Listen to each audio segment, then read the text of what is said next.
यदा यदा हि धर्मस्य। नमस्कार मित्रों, जय श्री राधे आप सभी को। आज मन खुश भी हो रहा है और मन व्यथित भी है। मन खुश तो इसलिए हो रहा है कि एक आदमी के माध्यम से हमारा जो सनातन हिंदू जो सोया हुआ था वो आज जाग रहा है। सदियों से सोया पड़ा था और कष्ट इसलिए होता है कि अपने ही समाज में से लोग ऐसी टूल किट तैयार करते हैं कि सनातन धर्म कब खत्म हो। अब इस टूल किट नाम मैंने क्यों दिया है, इसका भी एक कारण है कि आप कड़ियां जोड़ के देखेंगे शुरुआत से लेके और मौत की धमकी तक की जो कड़ियां देखेंगे, क्योंकि कल मारने की धमकी भी दी गई है धीरेन्द्र शास्त्री को। उनके परिवार में से किसी ने भोपाल में रिपोर्ट भी दर्ज कराई है। तो जैसे ही इन्होंने घर वापसी कराई तो उसी समय पे एक प्रशांत बौद्ध नाम का यूट्यूबर एक्टिव हो गया और उसने कई सारी वीडियो बना डाली सनातन के विरोध में। हालांकि उसके यूट्यूब पर हर वीडियो सनातन का विरोध करता है, लेकिन वो शायद कहीं से फंड लेके काम करता है और वीडियो डाल के वो गायब हो गया। अब आती है पठान मूवी न देखने का जो आह्वान किया गया था कि इसमें भगवा रंग को बेशर्म बताया गया है, इसको कोई सनातनी हिंदू ना देखे। तो व्यासपीठ से आह्वान किया गया था। तो ये आह्वान होने के बाद में क्या होता है कि चंद्रशेखर बिहार के जो मंत्री हैं, शिक्षा मंत्री हैं, उनका बयान अचानक से रामायण पे विवादित आता है। वो ऐसा विवादित बयान देते हैं कि खलबली मचना शुरू हो जाती है। उसके बाद में भारत जोड़ो यात्रा में श्याम मानव दिखाई देते हैं राहुल गांधी के साथ में। इन कड़ियों को आप जोड़ के देखिए।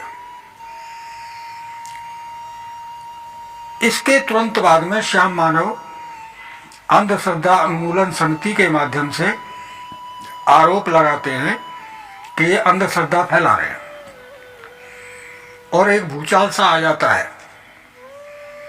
हर मीडिया चैनल पीछे लग जाता है। उसके तुरंत बाद में एक पप्पू यादव आते हैं, समाजवादी पार्टी के नेता। वो कहते हैं ऐसे बाबा को जेल में डाल देना चाहिए। देखिए, कड़ियों को जोड़ के देखिए। उसके बाद में एक के.एस. भगवान नाम के हैं, उन्होंने किताब लिखी है। उसमें लिखा है राम सीता को दिन में शराब पिलाते थे। वो कैसा भगवान है? मतलब भगवान राम के और सीता के चरित्र पर ही कीचड़ उछाल दिया। बात यहां तक नहीं रुकी। एक मौर्य है, पूर्व मंत्री हैं, आजकल वो समाजवादी पार्टी में, मेरे ख्याल से उन्होंने रामायण को विवादित बता दिया कि इसको बैन करना चाहिए। उसके बाद संजय सिंह आम आदमी पार्टी से आते हैं, उन्होंने बड़ा तंज कसा साधु संतों के ऊपर।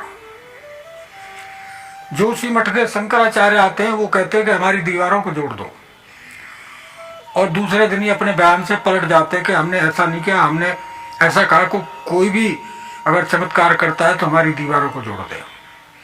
मतलब वो पलट गए। झारखंड के मंत्री, मुख्यमंत्री वो सामने निकल के आते हैं क्योंकि वहां पर कांग्रेस की सरकार है। मैं ना तो कांग्रेस का हूं ना बीजेपी का हूं, मैं किसी भी पार्टी का नहीं हूं, लेकिन ये जो कड़ियां जुड़ रही हैं उसके आधार से मैं बात कर रहा हूं। अब ये आपका विषय है कि आप इनको समझ पाओ ना समझ पाओ। मध्य प्रदेश के मंत्री आते हैं, वो भी ऐसे ही बयान देते हैं उल जरूर। और बहुत कुछ हो रहा है। इसके बाद में पूरी मीडिया निकलती है, माइंड रीडरों को लेके आती है अपने चैनलों पर और कहती है तो माइंड रीडिंग का काम है, जबकि धीरेन्द्र शास्त्री के और माइंड रीडरों के काम करने का तरीका बिल्कुल अलग है। वो पहले ही पर्चा लिख देते हैं।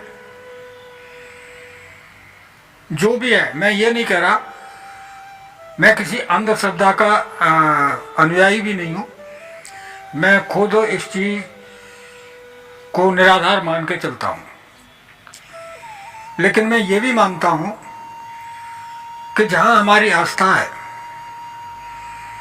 जहां हमारा विश्वास है, वहां से हमें अवश्य लाभ मिलता है। माध्यम कोई भी हो सकता है। आप अपने घर में अटूट आस्था करके किसी भी भगवान पर, और आप अपनी, अगर आपसे आता है तो सही तरीके से अपनी परेशानी रख के देखिए, आपको लाभ मिलना शुरू हो जाएगा। तो आप खुद ये चमत्कार कर सकते हैं, जबकि सामने वाला आज तक ये नहीं कहता हुआ सुना गया कि मैं चमत्कार करता हूं। वो कहता है कि मैं केवल अर्जी लगाता हूं। वो लोग अर्जी लगाते हैं और मैं प्रार्थना करता हूं प्रभु से, और हनुमान जी की कृपा से उनके काम हो जाते हैं। अब इसको चमत्कार कहो या कुछ भी कहो। तो ये सारा प्रपंच एक टूल किट की तरह काम कर रहा है। और लास्ट में मारने की धमकी भी आ गई। भोपाल में इसकी रिपोर्ट दर्ज कराई गई है उनके परिवार के द्वारा। कल फोन आया रात को शायद 10 बज के कुछ मिनट पे रिपोर्ट दर्ज कराई गई है।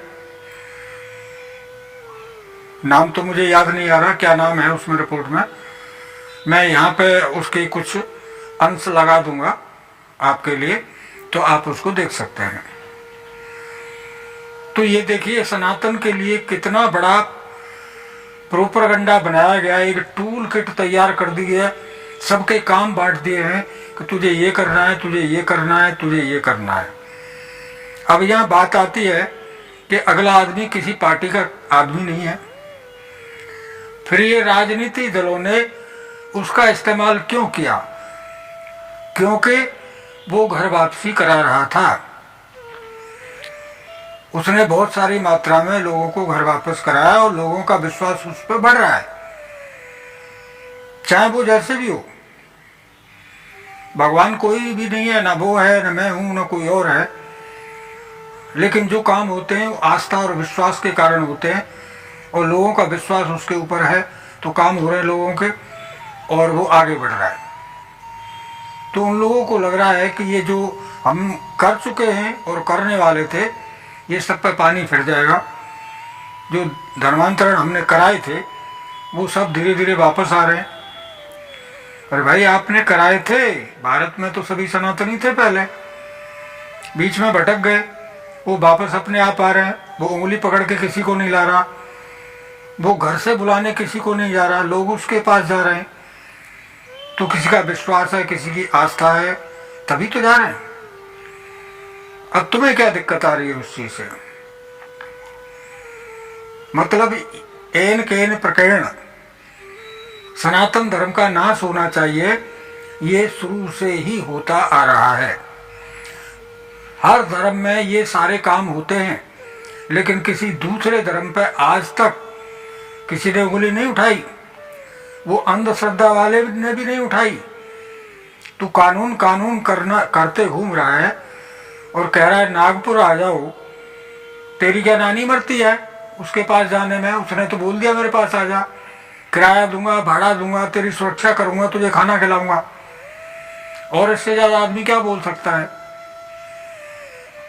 कहने का मतलब यह है उनको करना धरना कुछ नहीं है, केवल बदनाम करना है। और मैं धन्यवाद भी एक तरफ से देता हूं उसको, अंधश्रद्धा उन्मूलन वाले को, कि अगर वो उंगली नहीं करता तो इतनी जल्दी लोग नहीं जगते। रातों रात हिंदू को उसने जगा दिया, वो माध्यम बना जैसे ही बना। तो हम सबको ये सोचना चाहिए ये कड़ियां जोड़ के हमसे क्या कहती हैं। ना तो मैं किसी राजनीति से संबंध रखता हूँ, ना कुछ रखता हूँ, ना मैं ऐसी वीडियो बनाता हूँ। मैं केवल वीडियो में भगवान की बातें करता हूँ। लेकिन जब सनातन की बात आ गई है तो मेरी मजबूरी है कि मैं कुछ नहीं कर सकता, बूढ़ा आदमी हूँ, तो कम से कम इतना तो कर सकता हूँ कि लोगों तक भाव पहुंचाऊं। इतना सहयोग तो मैं कर ही सकता हूँ। आप सभी को जय श्री कृष्णा, जय श्री राम, हर हर महादेव। जो जिसे भी मानते हैं उसी तरह से मैं आप सभी को प्रणाम करता हूं और एकजुट हो जाइए। अब वक्त आ गया है एकजुट होने का। धन्यवाद।